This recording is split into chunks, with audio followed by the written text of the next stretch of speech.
Welcome to news watch. ముందుగా headlines చూద్దాం. భగత్ సింగ్ స్ఫూర్తితో సేవా దృక్పథంతో పాటు నిరుద్యోగం, పేదరికంపై నేపాల్ తరహా జంజడ్ ఉద్యమానికి యువత నడుం బిగించాలి. కడప జిల్లా సిపిఐ కార్యదర్శి గాలిచంద్ర. బతుకమ్మ సంబరాల్లో భాగంగా పర్యాటక ఎల్బీ స్టేడియంలో బైక్, సైకిల్, స్కేటర్స్ ర్యాలీని జెండా ఊపి ప్రారంభించిన మంత్రి జూపల్లి.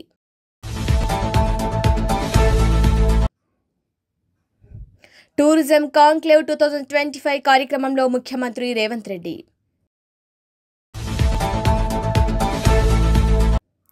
మూసీ వరద ప్రవాహంతో నీట మునిగిన పురాన్పూల్ ఎంజీబీఎస్ డ్రోన్ విజువల్స్.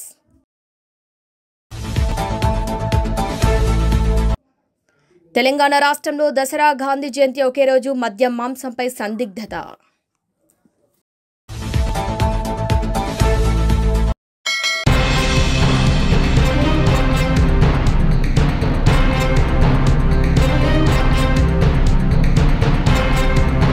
తెలంగాణ రాష్ట్రం జోగులాంబ గద్వాల జిల్లా పట్టణ కేంద్రంలో జిల్లా కలెక్టర్ కార్యాలయంలో గత సోమవారం రోజున ప్రజావాణి కార్యక్రమంలో కొందరు పొరుగు రాష్ట్రమైన ఆంధ్రప్రదేశ్కు సంబంధించిన కోనసీమ ప్రాంతానికి చెందిన కొందరు క్రైస్తవ పాస్టర్ చేతిలో మోసపోయిన బాధితులు గద్వాల జిల్లా కలెక్టర్కు ఫిర్యాదు చేయడం జరిగిన విషయం తెలిసిందే. ఇక పూర్తి వివరాలకు వెళ్తే Kashapogu Sudarshan alias K Sudarshan Abraham అనే వ్యక్తి గద్వాల నియోజకవర్గంలో ఉన్న ధరూర్ మండల కేంద్రంలో క్రైస్తవ ప్రార్థన మందిరంలో దైవిక సంబంధించిన ఆధ్యాత్మిక బోధనను చేస్తూ ఇదే ప్రాంతంలో స్థిరపడటం జరిగింది. ఈ వ్యక్తి యొక్క జన్మస్థలం ఇదే నియోజకవర్గానికి సంబంధించిన మల్దకల్ మండలం ఎల్కురు గ్రామ నివాసి. ఈ వ్యక్తి కొన్ని సంవత్సరాల క్రితం హైదరాబాద్ ప్రాంతంలో ఉన్న మరణాథ బైబిల్ కళాశాలలో చౌదరి వారి ద్వారా శిక్షణ పొంది తదుపరి ఈ ప్రాంతానికి దేవుని పరిచర్య నిమిత్తం ఈ ప్రాంతానికి రావడం జరిగింది. ఈ వ్యక్తికి ఇదే మండలానికి చెందిన మన్నపురం గ్రామానికి సంబంధించిన ఈ గ్రామ క్రైస్తవ సంఘానికి చెందిన పాస్టర్ కుమార్తె వివాహం చేసుకోవటం జరిగింది. ఈ వ్యక్తికి 2 కుమారులు, 2 కుమార్తెలు. ఈ వ్యక్తి ఈ ప్రాంతంలో charitable society trust of pastors association నడిపిస్తూ మరణాథ ల్యాడర్ ట్రస్ట్ అనే పేరుతో విదేశీ ఉద్యోగాలు, విదేశీ యాత్రల పేర్లతో ఇలా ప్రజల దగ్గరకు వెళ్లి నేను ఇస్రాయిల్ దేశం లాంటి మరి ఇతర విదేశాల్లో ఉద్యోగాలు ఇప్పిస్తాను, నేను ఏజెంట్ అని చెప్పి వారి దగ్గర ఆంధ్రప్రదేశ్, తెలంగాణ, కర్ణాటక రాష్ట్రాల ప్రజలతో దాదాపు కొన్ని 10 కోట్ల రూపాయలు తీసుకొని మోసం చేయడం జరుగుతుంది. అలాగే ఈ వ్యక్తి టూరిస్ట్ విజిట్ అనే వాటిపై ఫేక్ పాస్పోర్ట్లు, వీసాలు క్రియేట్ చేసి ఇక్కడ నుంచి కొందరిని విదేశీ పర్యటనకు పంపడం జరుగుతుంది. ఇది మాత్రమే కాదు, ఈ వ్యక్తి సెకండ్ హ్యాండ్ కార్లు తక్కువ ధరకు కొనుగోలు చేసి ఆ వాహనాలను ఇతర అధిక ధరలకు విక్రయించడం జరుగుతుంది. ఈ వ్యక్తి కుటుంబ సభ్యులపై ఒక 30 నుంచి 40 వాహనాలు రిజిస్టర్ చేయబడింది, వాటిని విక్రయించడం జరుగుతుంది అని ప్రజలు ఆరోపణ చేస్తున్నారు. ఈ సమాచారం బయటకు రావడంతో ఈ వ్యక్తి ఒక ప్రజాప్రతినిధి పంచన చేరి ఈ సమస్య నుంచి కాపాడాలని ఆ ప్రజాప్రతినిధి అలాగే చట్టంను ఆశ్రయించి బాధ్యులకు అంత డబ్బు ఇవ్వలేడని మాట్లాడించి తర్వాత మీ సమస్యకు పరిష్కారం చేస్తామని అంటూ వారిని వారి ప్రాంతానికి పంపటం జరిగిందని ప్రజలు మాట్లాడుకోవటం జరిగింది. ఇలాంటి దేవుళ్ళ బోధనను చేస్తూ భక్తి అని అడ్డు పెట్టుకుని ప్రజలు మోసం చేస్తున్న వారు ఎవరైనా, ఏ మతం వారైనా సరే ఇలాంటి వారిపై కఠిన చర్యలు తీసుకోవాలని ప్రజలు కోరుకుంటున్నారు.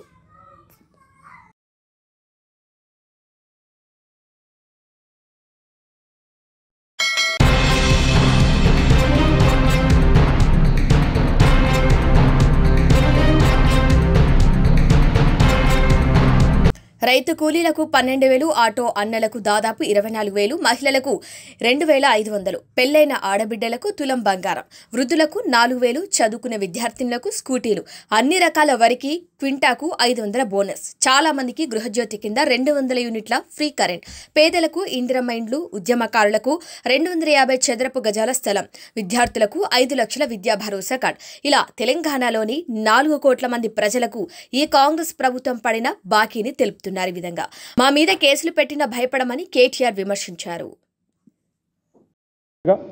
ఒక రైతులకు ఎకరానికి ఒక్క పంటకి ఒక సీజన్కే 15,000 బాకీ పడ్డది ఈ ప్రభుత్వం. అన్నదాతలకు 2 లక్షల రుణమాఫీ అన్నారు, ఇప్పటి వరకు సరిగ్గా చారాన కూడా రుణమాఫీ చేయలేదు. కౌలు రైతులకు 15,000 బాకీ, రైతు కూలీలకు 12,000 బాకీ, ఆటో అన్నలకు దాదాపు 24,000 బాకీ, మహిళలకు నెలకు 2,500 రూపాయలు బాకీ, పెళ్ళైన ఆడబిడ్డలకు తులం బంగారం బాకీ, మా పేద అవ్వలు తాతలకు నెలకు 4,000 బాకీ, చదువుకునే విద్యార్థినులకు స్కూటీలు బాకీ, అట్లాగే అన్ని రకాల వరికి 500 రూపాయల బోనస్ బాకీ, అందరికీ అందలేదు 200 యూనిట్ల గృహజ్యోతి చాలామందికి బాకీ, పేదలకు ఇస్తామన్న ఇందిరమ్మ ఇల్లు బాకీ, ఉద్యమకారులకు 250 చదరపు అడుగుల స్థలం బాకీ, అట్లాగే యువతకు 5 లక్షల విద్యా భరోసా కార్డు బాకీ, 4 కోట్ల మంది రేవంత్ రెడ్డి గారికి పడ్డ బాకీని గుర్తు చేయడానికే, 4 కోట్ల మంది కాంగ్రెస్ పడ్డ బాకీని గుర్తు చేయడానికే ఈ బాకీ కార్డు తీసుకొస్తా ఉన్నాం. నేను మీడియాను కూడా కోరుతా ఉన్నా, కాంగ్రెస్ మోసం ఏదైతే ఉన్నదో దీన్ని ఇంటింటికి తీసుకొని పోయే క్రమంలో మీడియా సహకారం కూడా మాకు అవసరం. దయచేసి మీరు కూడా సహకరించాలని కోరుతూ రేపటి నుంచి అన్ని భాషల్లో, ఉర్దూలో, అదేవిధంగా తెలుగులో, అదేవిధంగా ఇంగ్లీష్లో, అన్ని భాషల్లో కూడా కాంగ్రెస్ నయవంచనను ప్రజలకు వివరించడానికి బాకీ కార్డుల కార్యక్రమాన్ని తీసుకున్నాం. ఇంటింటికి తీసుకొని పోతాం, తప్పకుండా ప్రజల్ని జాగృతం చేస్తాం. కాంగ్రెస్ మోసాన్ని మా మీద కేసులు పెట్టినా, మా మీద ఏ రకంగా మమ్మల్ని వేధించే ప్రయత్నం చేసినా భయపడేది లేదు. మేము ఒకవైపు లీగల్గా న్యాయపరంగా ఎదుర్కొంటూనే అన్ని రకాలుగా కూడా న్యాయస్థానాల మీద మాకు నమ్మకం ఉంది కాబట్టి ఆ కార్యక్రమం చేసుకుంటూనే, మరొక వైపు ప్రజల తరపున ప్రధాన ప్రతిపక్షంగా గొంతు విప్పుతూనే ఉంటాం, కాంగ్రెస్ పార్టీ నిలదీస్తూనే ఉంటాం. కాంగ్రెస్ పార్టీ ఇచ్చిన హామీలు అమలు చేసేదాకా వదిలిపెట్టమని చెప్పి మళ్ళొకసారి తెలియజేస్తూ ఇవాళ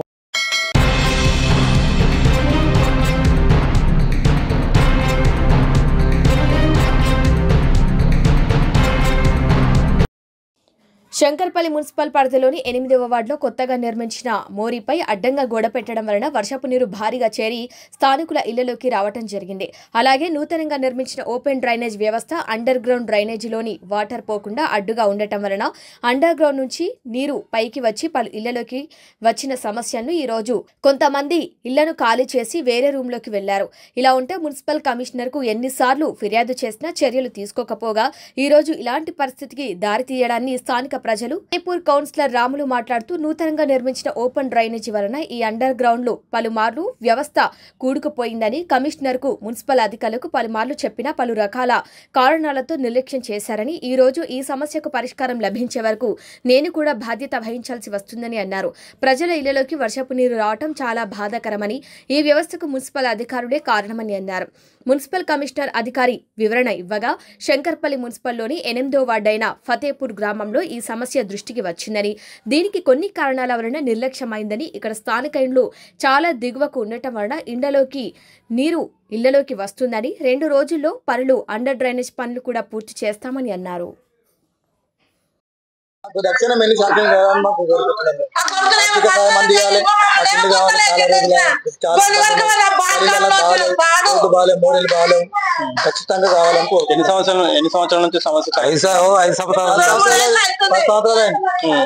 ఫస్ట్ మోర్ ఉండే దాన్ని చేసారు, మళ్ళీ మోర్ వేసారు, అదే రకంగా ఉన్నది. మీకు ఇల్లు వచ్చారు ఎంజాయ్మెంట్ మాకు సరిపోవాలి, మాకు రాలేవు. అంటే అప్లై చేసుకోలేరు, ఎట్లా చేసినా కానీ రాలేవు. మాకు చేసినాము 5 లక్షలు ఇస్తే ఏడ కట్టుకోవాలి, ఒక్కరున్నారా, మాకు పిల్లలు ఉండ్రి, అందరు ఉండ్రి, ఏడుంటాం. 5 లక్షల కల్లా ఇల్లు అవుతుందా? బేస్మెంట్ కూడా కాదు మాకు ఈ టౌన్ లో. ప్రభుత్వం అయితే అని చెప్తారు కాదు, అయితే కట్టి ఇవ్వను వాళ్ళని, మేము ఇంకా 5 లక్షలు ఇస్తాం కావాలంటే. రేతి పురాణ వాడి వాళ్ళు ఇచ్చే 5 లక్షలు ఇల్లు కాదు. 60 గజాలు మొత్తం మాకు 60 గజాలు కట్టుకొని కాల్మోదం లేము, నలుగురం ఉన్నాము, ఎట్లుంటాం? ఏం ప్రభుత్వం ఇది? ఇది మంచి ప్రభుత్వం కాదు. ఇది రేవంత్ రెడ్డి 5 లక్షలు ఇచ్చి 60 గజాలు కట్టుకోమంటే ఎట్లా కట్టుకుంటాం? 5 లక్షలు ఇస్తున్నాం, మీరు ఎట్లా కట్టుకోండి, అట్లానే కట్టుకుంటాం. అది కూడా లేదు. 60 గజాలకు ఇంకా తక్కువనే ఉండాలి. వర్షం వచ్చినప్పుడు ప్రాబ్లం వస్తుందా? వర్షం లేనప్పుడు కూడా బోర్లీలు ఎక్కడ పోవు, వస్తూనే ఉంటాయి ఎప్పటికీ. పట్టించుకున్న నాదుడే లేడు, మోరీ అనేది పట్టించుకున్న నాదుడు లేడు. కౌన్సిలర్ చెప్పిన వాళ్ళు కాంప్లైంట్ చేసిన ఆల్రెడీ కొన్ని చేతులు పెట్టారు, ఎవరు వస్తలేరు, పట్టించుకోలేదు. ఖచ్చితంగా పట్టించుకోవాలని కోరుకుంటాను. తీస్తున్నా నీరు పోతుండే, ఆ మోర్లన్నీ బంద్ అయ్యి ఇప్పుడు 8 నెలలు అవుతుంది. ఆ మురికి అన్ని ఇక్కడనే కాబట్టి ఇక రాంగ మూలకు కూలిపోయింది. కూలిపోతే ఇక మా అమ్మలు కట్టించారు. ఇది జాగా ఖాళీగా ఉన్నప్పుడు నా బిడ్డ పేరు మీద ఇల్లు వచ్చిందని ఫోటో తీసుకుపోయారు. ఈ ఇల్లుని చూసి ఇయ్యమని చెప్పారు.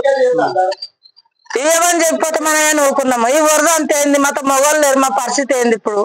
ఈ గవర్నమెంట్ ఉంటేందుకు లేకుంటేందుకు కౌన్సిలర్కు చెప్పినాము, ఊరు పెద్ద మనుషులకు చెప్పినాము, ఎవరు పట్టించుకుంటున్నాడు. మాకు మేము ఏం చేయాలి? మాకు ఎక్కడైనా అవతల జాగ చూపించి ఇల్లు కట్టిమను, ఇంత ప్లస్ జాగ్రత్త అక్కడ ఇల్లు కట్టిమను. మాకు ఈ ఓడకలు ఇల్లే వద్దు. ఈ బాగా ఎందుకు అడలేదు సార్? మేము 10 ఏళ్ళకి ఒకసారి ఇల్లు కట్టాలి భూములలో. మేము మాకు జాగ వద్దు ఏమొద్దు, ఈ అక్కడ జాగలు చూపించమని గట్టి జాగలు చూపించి నీళ్ళలో వస్తామని గుద్దరం తెగించుకోమని గవర్నమెంట్ వాళ్ళు మాకేం చేసేది ఉన్నది. మేము ఎంత బాగా వాడుతున్నాము. ఈ కంకర వేసుకోవడం ఉండకొరికి కంకరకే నావని వస్తలేదు మాకు. మొత్తం ఏంటి పెద్దకూర బక్కలు, చికెన్ బక్కలు, మటన్ బక్కలు ఆ మోర్లకే వస్తున్నాయి. మోర్ కట్టడానికి సెక్రటరీ అమ్మని అడిగితే అంటది నాకు తెలియదు అంటది. అది సెక్రటరీ అమ్మని అడిగినా అవమ్మా నువ్వు టెక్స్ట్ తీసుకుంటున్నావు ఈ మోర్ చాపు చెప్పావు అంటే నాకు తెలియదు ఆఫీస్ కాడ పోయి మొత్తుకోపో. ఇప్పుడు సెక్రటరీ అమ్మని పిలిపి ఆమె మాట్లాడతాను నేను. టెక్స్టైల్ మాత్రం ఆమెనే వస్తుందా? ఆమెనే వస్తుంది. ఆమెనే ఈ సమస్య చెప్తాను తెలియదంట నాకు తెలియదు అంటుంది ఆమె. ఇంకేం చేయాలి సార్ మేము ఇప్పుడు మా పిల్లలు ఉన్నప్పటికీ మోరు పూల లేకపోతే మా పరిస్థితి ఏంది? ఎన్ని సంవత్సరాల నుంచి సమస్య మీకు వస్తుంది? ఇప్పుడు 7 వరకు వస్తాయి. 6 వచ్చినప్పుడు లేదు. ఇప్పుడు మొత్తం ఇళ్ళకే వచ్చినాయి. ఏం చేయాలి? ఇప్పుడు ఏం తెచ్చులు కదా గేట్లకు వచ్చినాయి మళ్ళీ నీళ్ళు. కాకపోతే అది నుంచి కాకపోతే వెనకాలకి మేము సబితా రెడ్డి దగ్గర పోయినాం. మాకు ఇక్కడ జాగ వద్దమ్మా అక్కడ జాగ అంటే ఇప్పిస్తా అంటే ఒకరు కూడా లేవకపోయారు ఇరికేట్. ఇప్పుడేమో ఆయమంటుంది మా పానం. ఇప్పటికైనా అక్కడ గట్టి జాగ లేస్తే మేము అక్కడనే పోతుంటాం. మా ఇల్వ మాకు కట్టిస్తే ఈ ఇంట్లో ఇల్వ కట్టిస్తే మరి ఏం చేస్తాం? మేము మొరలాలో పట్టుకొని ఎంత పైసలు బాడుకావు కొన్నాడు అది కట్టిండు నీళ్ళు కూడా చేసిండు వాడు. వాళ్ళని మొత్తం ఇల్లు గుల పట్టుకొని వాళ్ళాడు. మేమేం చేయాలి సార్ మరి? అంటే డౌన్ ఉన్నాయి కాబట్టి మీరేమంటారు సార్? నేను అట్లా అంటలేదు. టెండర్ శాంక్షన్ లేకుంటే అంటే మెయింటెనెన్స్ వరకు ఇవ్వచ్చు కదా సార్? మెయింటెనెన్స్ వరకు కూడా ఇస్తానికి లేదు. ఎట్లా సార్ మరి ఎవరు చేస్తుంటారు ఇట్లా? మరి పబ్లిక్ మునిపోవాలా సార్? మరి ఇప్పుడు అంతే కదా సార్. ఇప్పుడు అది ఇక్కడ పోవాలి సార్. ఇప్పుడు ఇంట్లో నీళ్ళు ఇస్తే ఆమ్లు వస్తున్నాయి, తేళ్ళు వస్తున్నాయి, జనాలకు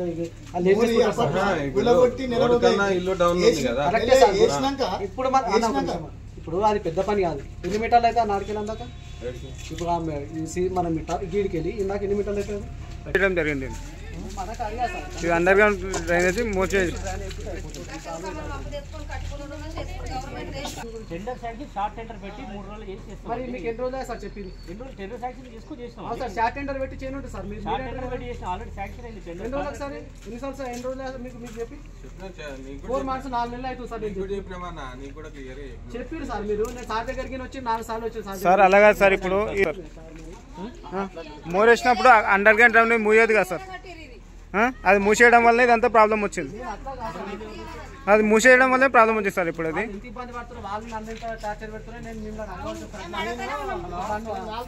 ఇది యాక్చువల్లీ ఈ మోర్ వేసినప్పుడు ఇది మూసేసారు.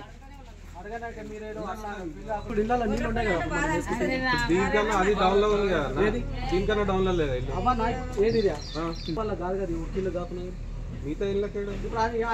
చేస్తున్నాయి. మోరీలు సరిగా కడతలేడు, మోరీలు తీస్తలేడు.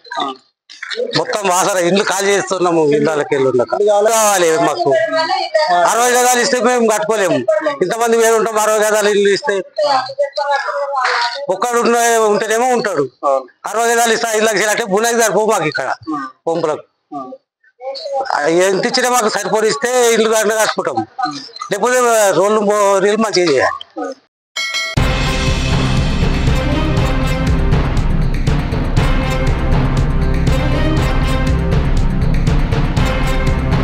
కుటుంబ సభ్యులతో శ్రీ దుర్గామాతకు పూజలందించి అమ్మవారి ఆశీస్సులు అందుకున్నారు బీజేపీ రాష్ట్ర నాయకులు శ్రీ పైడి ఎల్లారెడ్డి. ఈ సందర్భంగా వారు మాట్లాడుతూ ధర్మంగా ఉన్న ప్రతి వారికి అమ్మవారి ఆశీస్సులు ఎల్లప్పుడూ ఉంటాయని వారు తెలియజేశారు. ఈ కార్యక్రమంలో పార్టీ నాయకులు, గ్రామ ప్రజలు పాల్గొనడం జరిగింది. భారతీయ జనతా పార్టీ ఎల్లారెడ్డి నియోజకవర్గం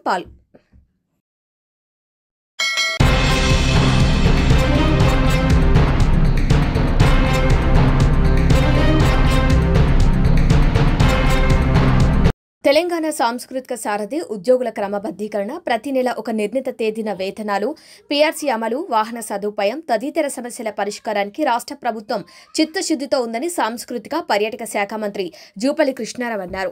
శుక్రవారం రవీంద్ర భారతిలో తెలంగాణ ప్రభుత్వం భాషా సాంస్కృతిక శాఖ సారథి కళాకారుల ఆత్మీయ సమ్మేళనం నిర్వహించారు. ముఖ్య అతిథిగా హాజరైన మంత్రి మాట్లాడుతూ సాంస్కృతిక సారథి కళాకారులకు హెల్త్ కార్డులు, మృతి చెందిన కళాకారుల కుటుంబాలకు పరిహారం, మెటర్నిటీ లీవ్లు, ఏరియర్స్, ఇందిరమ్మ ఇండ్లు, బస్ పాస్లు వంటి అంశాలను ముఖ్యమంత్రి దృష్టికి తీసుకెళ్లి పరిష్కారానికి కృషి చేస్తారని చెప్పారు. కళాకారులకు జిల్లాకు వాహనం, దానికి మైక్ సిస్టమ్ సదుపాయాన్ని కల్పించేందుకు కృషి చేస్తారని హామీ ఇచ్చారు. ప్రభుత్వ అభివృద్ధి, సంక్షేమ కార్యక్రమాలను సాంస్కృతిక కళా సారథులు విస్తృతంగా ప్రజల్లోకి తీసుకెళ్లాలని, అనంతరం తెలంగాణ ప్రజాప్రభుత్వ అభివృద్ధి, సంక్షేమ పథకాలపై రూపొందించిన పాటల సీడీని మంత్రి జూపల్లి ఆవిష్కరించారు. ఈ కార్యక్రమంలో సాంస్కృతిక శాఖ సంచాలకుడు ఏనుగు నరసింహారెడ్డి, సాంస్కృతిక కళాసారథి చైర్పర్సన్ డాక్టర్ వెన్నెల గద్దర్, కళాకారులు పాల్గొన్నారు.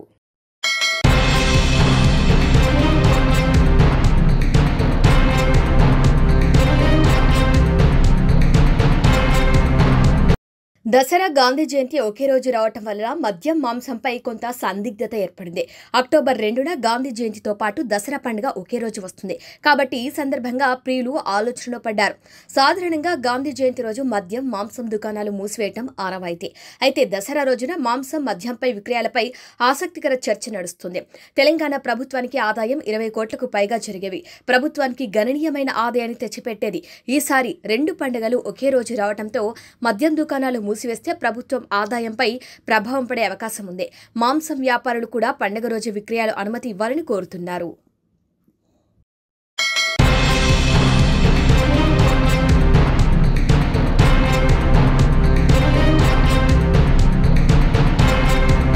హోలగుంద మండలం దేవరగట్టులో శ్రీ మాలా మలేశ్వర స్వామిని దర్శించుకున్నారు జిల్లా ఎస్పీ విక్రాంత్ పాటిల్, కలెక్టర్ ఏసిరి. బన్నీ ఉత్సవాలను ఏర్పాటుపై అధికారులు, గ్రామస్తులు, భక్తులతో సమీక్ష సమావేశం నిర్వహించారు. జిల్లా కలెక్టర్, ఎస్పీ బన్నీ ఉత్సవాల్లో ఎలాంటి అవాంఛనీయ సంఘటనకు తావు లేకుండా చూస్తామన్నారు. భక్తులకు అన్ని రకాల మౌలిక సదుపాయాలు కల్పిస్తాం. భక్తి శ్రద్ధలతో బన్నీ ఉత్సవం ప్రశాంతంగా జరుపుకోవాలని కలెక్టర్, ఎస్పీ కోరారు. సో ఎనీ పాసిబిలిటీ మనం ఏదైనా ఒక సిగ్నల్ బూస్టర్ పెట్టించడానికి మ్యాన్ఫ్యాక్స్ ఓకే, అది మన పనిలో ఉంటుంది. మీరు Jio plus Airtel temporary tower లాగా పెడతారు, అది 100%. అంటే ఇది మన సీఎం ప్రోగ్రామ్, పెద్ద ప్రోగ్రామ్స్ లో అక్కడ టెంపరీ మనం పెట్టించాము. సో అలాంటిది ఒకటి ఇక్కడ పెడితే it will be very useful. ముందే చెప్తే ఇప్పుడు 4-5 రోజులు ఉంది, but I don't know whether they respond. ఏం లేదు, జస్ట్ ఒక వెహికల్ లో టెంపరీ టవర్ ఉంటుంది, టెంపరీ టవర్ పెట్టిస్తారు. ఎయిర్టెల్, జియో 2 పెట్టించినా మనకి సరిపోతుంది. సో అదైతే మన కమ్యూనికేషన్ ఈజీ అవుతుంది. Let's just try for that. So otherwise మన వైపు నుంచి బందోబస్తు అని 100% ఉంటుంది. మై రిక్వెస్ట్, అందరూ కొట్టుకోవాలంటే రోజు కొట్టుకోవచ్చు ఇక్కడ. అది కాకుండా అది మెసేజ్ తప్పుగా పోయింది. స్వామి వారు అందరూ సహకారంతో తీసుకొస్తారు.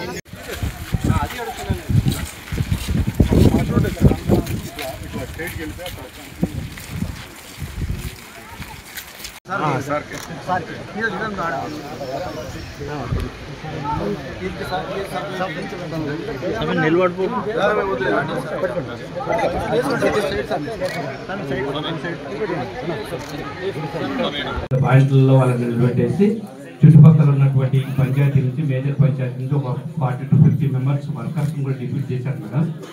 వారు రెగ్యులర్గా ఈ రోజు నుంచే, యాక్చువల్గా ఎస్టర్డే నుంచే వాళ్ళు డ్యూటీ వెళ్ళిపోతే అక్కడ గ్రామానికి బాగుంటుందని ఒక మిస్కాన్సెప్షన్ ఉండడం వల్ల కొట్టుకుంటూ ఉంటారు. అది లేకుండా ఇప్పుడు మేము సో ఈ సంవత్సరం కూడా దాదాపు 700 మందితో మనం పోలీస్ బందోబస్తు ఏర్పాటు చేస్తున్నాం. పోలీస్ బందోబస్తుతో పాటు 100 కన్నా ఎక్కువ సీసీటీవీ కెమెరాస్ అరేంజ్ చేస్తున్నాం. ప్లస్ ఒక 10 డ్రోన్స్ని కూడా మనం ఈసారి వాడుతున్నాం. పక్కాగా ఒక కంట్రోల్ రూమ్ అరేంజ్ చేసి అక్కడ నుంచి మొత్తం అబ్జర్వ్ చేయడం జరుగుతుంది. సో ఈ ఆల్రెడీ డిస్ట్రిక్ట్ లెవెల్లో 2 కోఆర్డినేషన్ మీటింగ్ పెట్టడం జరిగింది. దీంట్లో అదర్ డిపార్ట్మెంట్స్ ఏమేమి చేయాలో, ఎలక్ట్రిసిటీ, R&B, ఎక్సైజ్, ఫారెస్ట్, వీళ్ళందరికీ తగిన సూచనలు కూడా ఇవ్వడం జరిగింది. సో చాలా కొన్ని రోజుల నుంచి మనం ప్రతి గ్రామంలో వెళ్ళి సబ్ కలెక్టర్ స్థాయిలో, ఇన్స్పెక్టర్ స్థాయిలో, పోలీస్ ఆఫీసర్ స్థాయిలో అవేర్నెస్ ప్రోగ్రామ్ కూడా కండక్ట్ చేయడం జరుగుతుంది. ప్లస్ ఆర్డినెన్స్ సెర్చ్ కూడా మనం చేసి ఈ నాటుసారా కావచ్చు, కొన్ని స్టిక్స్ కావచ్చు, అవి కూడా సీజ్ చేయడం జరిగింది. ప్రజలకి, ఒక గ్రామస్తులకి ఒకటే మన విన్నపము, ఈ రూమర్స్ అంటారు, కొద్దిగా ఒవ్వాపోలు అంటారు, అవన్నీ నమ్మకండి. ప్లస్ ఈ స్టిక్స్కి ఐరన్ రింగ్స్ అని ఏదో పెడతారు, అది పెట్టడం వల్ల చాలామందికి ఇంజురీస్, దెబ్బలు తగులుతున్నాయి. సో సంబరాలతో జరిగే ఈ ఫెస్టివల్లో ఎవరైనా ఇంజురీ అవ్వడము లేదా ఏదైనా అవాంఛనీయ సంఘటన జరిగితే అదొక ప్రమాదంగా భావిస్తున్నాం. సో మినిమం ఇంజురీస్తో ఈసారి ఈ మళ్ళీ ఫెస్టివల్ని జరిపించాలని పోలీస్ డిపార్ట్మెంట్ నుంచి కర్ణాటక సరిహద్దు సో కర్ణాటక బార్డర్స్లో కూడా మనకి చెక్ పోస్ట్ ఆల్రెడీ రన్ అవుతున్నాయి ఎక్సైజ్ డిపార్ట్మెంట్తో పాటు. సో చెక్ పోస్ట్తో పాటు మన ఇన్ఫర్మేషన్ కూడా పెట్టాము. సో అక్కడి నుంచి కూడా కర్ణాటక మధ్యం కూడా ఇక్కడ రావడము మనం అరికట్టడం జరుగుతుంది. Thank you.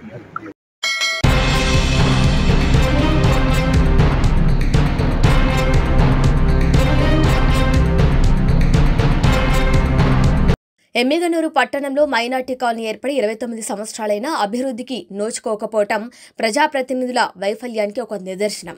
మైనార్టీ కాలనీలో కనీసం మౌలిక సదుపాయాలు కల్పించకుండా మాయమాటలతో మైనార్టీ కాలనీ ప్రజలను మోసం చేస్తున్నారు ప్రజాప్రతినిధులు.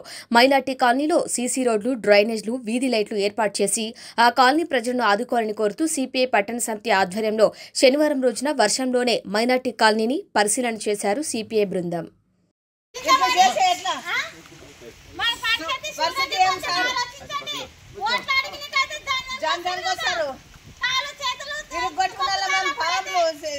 మోహన్ రెడ్డి ఉంటే చేస్తుండేదా మాకి?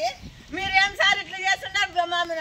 చేసి గెలిస్తే మేము వేస్తామని వేసలేరు. మీరు లేవు, ఏం లేదు, కరెంట్ లేదు మాకు. ఏం సార్ ఇట్లా చేస్తారు మీరు? చెప్పండి. కింద పడి మేము చల్లుతున్నాము, పాడుతున్నాము, లేస్తున్నాము సార్. ఏముండాలమ్మా మా పోవాల సార్? ఏమి మీరు సలమించి కానీ ఇట్లా చేస్తున్నారు మాకు. బీదవాళ్ళు ఏమిచ్చి బీదవాళ్ళే మేము కుళాయిలు లేవు, ఏం లేవు. అట్లే సంసారం అట్లే తెచ్చుకొని తాగి మేము అట్లే చేస్తున్నాము. ఈ నీళ్ళని ఎట్లా రావాలా సార్? మేము చెప్పండి సార్.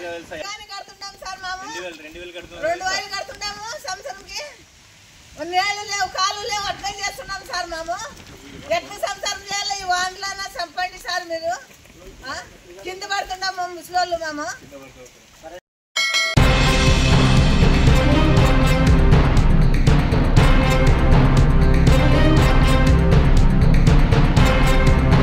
సంగారెడ్డి జిల్లా కొండాపూర్ మండలం తొగురుపల్లిలో చెరువు పొంగిపొలటంతో వరద నీటిలో 45 మంది కాలనీవాసులు చిక్కుకున్నారు.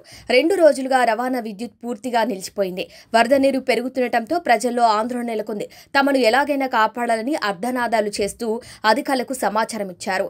నాటు పడవలతో మత్స్యకారులు సహాయం చేస్తున్నారు బాధితులకు. ఇక వరదల్లో చిక్కుకున్న బాధితులను పడవలో తరలిస్తుండగా అంతలోగా కొండాపూర్ తహసీల్దార్, కొండాపూర్ ఎస్ఐ పోలీసులతో కలిసి ఘటనా స్థలానికి చేరుకుని వరదల్లో చిక్కుకున్న 45 మంది బాధితులను సురక్షితంగా ఎలాంటి ఘటనలకు చోటు చేసుకోకుండా బయటికి క్షేమంగా తీసుకువచ్చారు.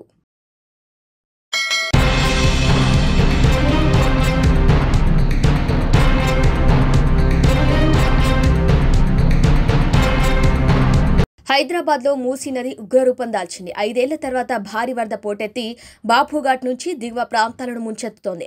పురాన్పూల్ వంతెన వద్ద నీటి మట్టం 13 అడుగులకు చేరింది. ఇక ఎంజీబీఎస్లో వరద నీరు చేరటంతో బస్సుల ప్రవేశాన్ని నిలిపివేయమని అధికారి సుఖేందర్ రెడ్డి తెలిపారు. ఇక వాహనాలను తాత్కాలికంగా మళ్లించినట్లు అధికారులు వెల్లడించారు.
బీటెక్ చదివే పిల్లలే గంజాయి సరఫరా చేస్తున్నారు. బీటెక్ అయిపోయాక ఉద్యోగాలు దొరక్క గంజాయి వ్యాపారాలు చేస్తున్నారని తెలంగాణ రాష్ట్ర ముఖ్యమంత్రి సీఎం రేవంత్ రెడ్డి అన్నారు.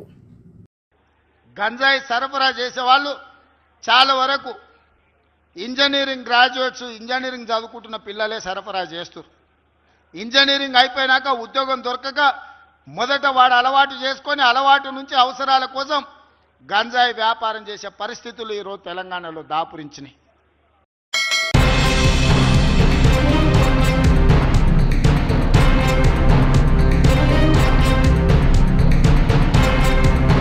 గుర్రం జాషువా జయంతి ఉత్సవం సందర్భంగా తిరుపతి జిల్లా కచ్చపి ఆడిటోరియంలో జరిగినటువంటి జయంతి ఉత్సవాలకు విచ్చేశారు ముఖ్య అతిథి సుజనా చౌదరి. విజయవాడ శాసనసభ్యులు మరియు బీజేపీ పార్టీ సంఘటన మంత్రి ముఖర్జీ మరియు బీజేపీ పార్టీ ఆంధ్ర రాష్ట్ర ఉపాధ్యక్షుడు మరియు బీజేపీ ఆంధ్రప్రదేశ్ ప్రతినిధి జల్లి మధుసూదన్ మరియు టీటీడీ పాలక మండలి సభ్యులు భానుప్రకాష్ రెడ్డి మొదలైన వారు పాల్గొన్నారు. ప్రప్రథమంగా గుర్రం జాషువా కవిత్వాలను పొగుడుతూ వారు కేవలం కవి మాత్రమే కాదు, గొప్ప మానవతావాది అంటూ వారి యొక్క పద్యాలు మరియు పాటల యొక్క సారాంశాన్ని అందరికీ అర్థమయ్యేలా చెబుతూ జానపద కళ మరియు తెలుగు భాష మనకి ఎంత ముఖ్యమో, ఎంత గొప్పదో దానిని ఎవరెవరు ఎలా పొగిడారో చెప్పుకొచ్చారు. ఆంగ్ల భాషకు అలవాటు పడి తెలుగులో మాట్లాడకపోవటం తన తల్లిని మోసం చేసినట్లే అంటూ తెలిపారు. మరియు పాటల ద్వారా, నాటకం ద్వారా చూపించి ఈ జన్మదిన ఉత్సవాన్ని విజయవంతం చేశారు.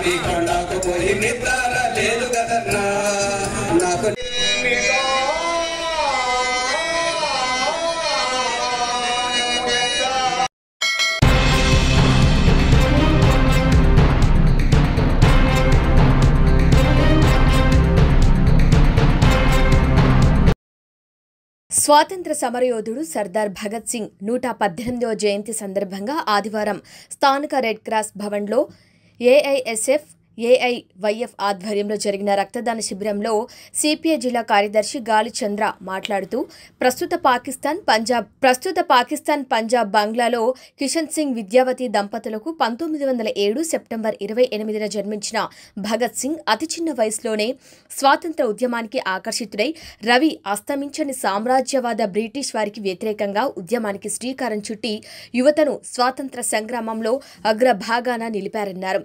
జలియన్ వాలాబాగ్ ఘటన, నాలాలా జలపతి రాయిని బ్రిటిష్ వారు దాడి చేసి చంపటాన్ని భగత్ సింగ్ అతివాద పోరాటానికి అంకురార్పణ ఏర్పడిందన్నారు.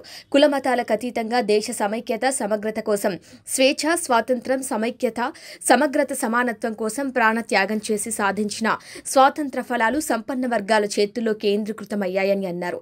11 సంవత్సరాల మోడీ పాలనలో నల్లధనం వెలికితీత, ఉద్యోగాలు, జన్ధన్ యోజన, ధరల స్థిరీకరణ, పన్నుల తగ్గింపు, రైతుల ఆదాయం రెట్టింపు, విద్యారంగ పరిరక్షణ, మహిళా సాధికారత, సమగ్ర అభివృద్ధి వంటి ఎన్నికల వాగ్దానాలు అమలు చేయడంలో ఘోరంగా విఫలమయ్యారన్నారు. శ్రమజీవుల రక్త మాంసాలతో నిర్మితమైన ప్రభుత్వ రంగ సంస్థలను, సహజ సంపదను కార్పొరేట్ కంపెనీలకు కట్టబెట్టి ఉన్నవాడికి లేనివాడికి అంతరాన్ని పెంచి పేదరిక, దారిద్ర్యం, నిరుద్యోగాన్ని పెంచి పోషిస్తుందని అన్నారు. ప్రజలు ప్రజా సమస్యను పూర్తిగా పక్కకు నెట్టేందుకు కులం, మతం, ప్రాంతం, భాష పేరుతో తినే తిండిపైన, కట్టుకునే బట్టపైన ఆంక్షలు విధించి ప్రజల మధ్య వైశాల్యాలు రెచ్చగొట్టి రాజకీయ లబ్ధి పొందాలని చూస్తుందన్నారు. రాజ్యాంగబద్ధమైన స్వాతంత్ర సంస్థలను సంఘ పరివార్ చెప్పు చేతుల్లో పెట్టుకుని బీజేపీ ఇతర రాష్ట్రాలపై రాజకీయ కక్ష సాధింపులకు పాల్పడుతూ మనుషులను ఏకం చేసే రాజ్యాంగానికి సమాధి కట్టి మనుషులను దూరం చేసే మనువాదాన్ని అమలు చేయాలని చూస్తుందన్నారు. పాలక ప్రభుత్వాలు అనుసరించే విధానాలపై నేపాల్లో జంజెట్ పేరుతో యువత పాలక ప్రభుత్వంపై తిరుగుబాటు చేసి నూతన ప్రభుత్వాన్ని ఏర్పాటు చేసిన నేపథ్యంలో భారతదేశంలో ఉన్న మత ఉన్మాద, అభివృద్ధి నిరోధక బీజేపీ ప్రభుత్వంపై భగత్ సింగ్ స్ఫూర్తితో పోరాటానికి యువత నడుం బిగించాలని వారు పిలుపునిచ్చారు.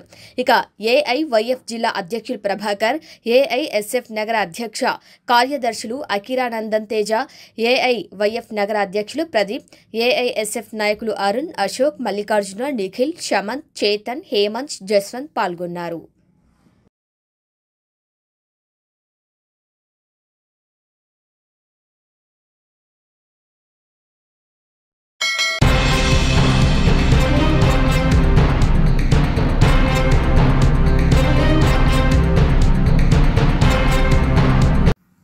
తెలంగాణ ఏర్పడి 10 ఏళ్లైనా టూరిజంకు ఒక్క పాలసీ లేదు. మా ప్రభుత్వం ఏర్పడిన తర్వాత టూరిజంకు ప్రత్యేక పాలసీ తీసుకొచ్చాం. పర్యాటక రంగంలో 15,000 కోట్లకు పైగా పెట్టుబడులు తీసుకొచ్చిన శాఖ మంత్రి జూపల్లి కృష్ణారావుని అభినందిస్తున్నా. తెలంగాణలో అనేక పర్యాటక ప్రదేశాలున్నాయి. హైదరాబాద్ ఓల్డ్ సిటీ కాదు, ఇది ఒరిజినల్ సిటీ. హైదరాబాద్ నగరాన్ని అంతర్జాతీయ నగరంగా తీర్చిదిద్దుతాం. ప్రపంచ నగరాలతో హైదరాబాద్ పోటీ పడుతుంది. ఇక తెలంగాణలో పెట్టుబడులు పెట్టండి, లాభాలు పొందండి. ఇండియా పాకిస్తాన్ యుద్ధం జరుగుతున్నప్పుడు కూడా హైదరాబాద్లో ప్రపంచ సుందరీమణుల పోటీలు నిర్వహించాం. శాంతి భద్రతల విషయంలో తెలంగాణ సేఫెస్ట్ ప్లేస్. మీ పెట్టుబడులకు ఇక్కడ రక్షణ ఉంటుందని అన్నారు.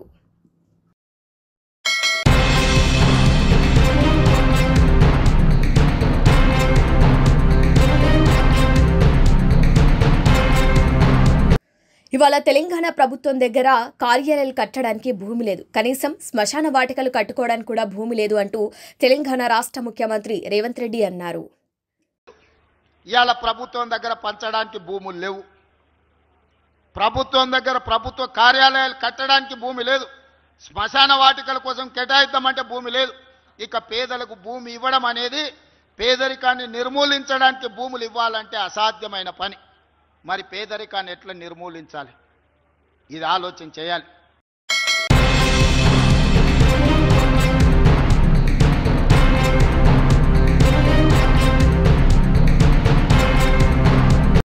బతుకమ్మ సంబరాల్లో భాగంగా పర్యాటక ఎల్బీ స్టేడియంలో బైక్, సైకిల్, స్కేటర్స్ ర్యాలీని జెండా ఊపి ప్రారంభించారు మంత్రి జూపల్లి కృష్ణారావు.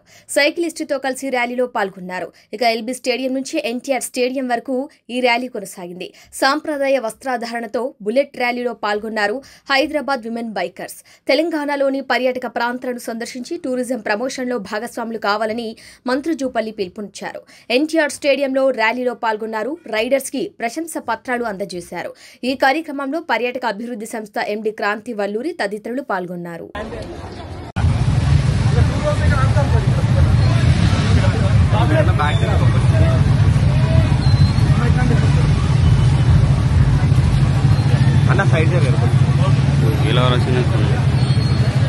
పక్క బ్రదర్ అన్నా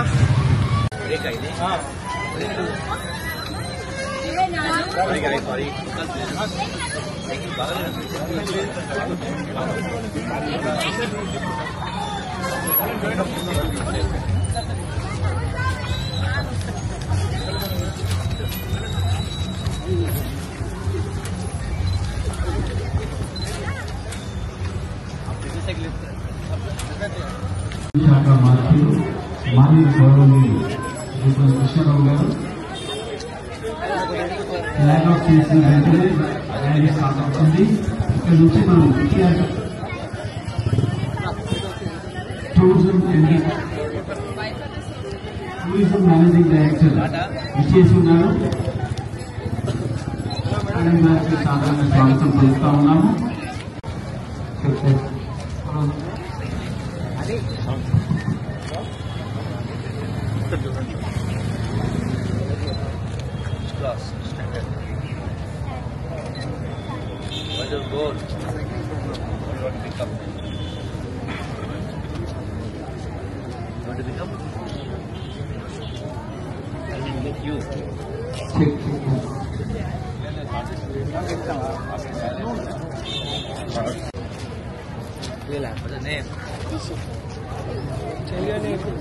National gold medalist in skateboarding. How long you can ride on this? Depends. We have long races. 3,000, 5,000, 10,000. Yeah.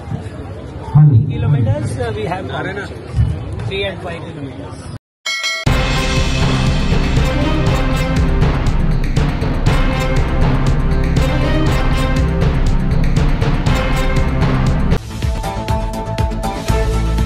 Bhagat Singh స్ఫూర్తితో సేవా దృక్పథంతో పాటు నిరుద్యోగం, పేదరికంపై నేపాల్ తరహా జంజడ్ ఉద్యమానికి యువత నడుం బిగించాలి.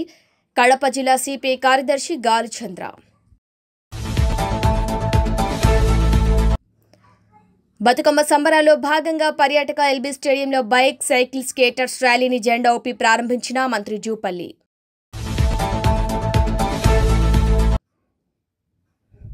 టూరిజం కాంక్లేవ్ 2025 కార్యక్రమంలో ముఖ్యమంత్రి రేవంత్ రెడ్డి.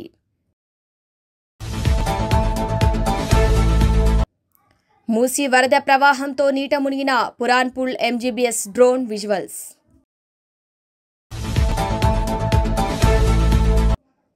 తెలంగాణ రాష్ట్రంలో దసరా గాంధీ జయంతి ఒకే రోజు మద్యం మాంసంపై సందిగ్ధత.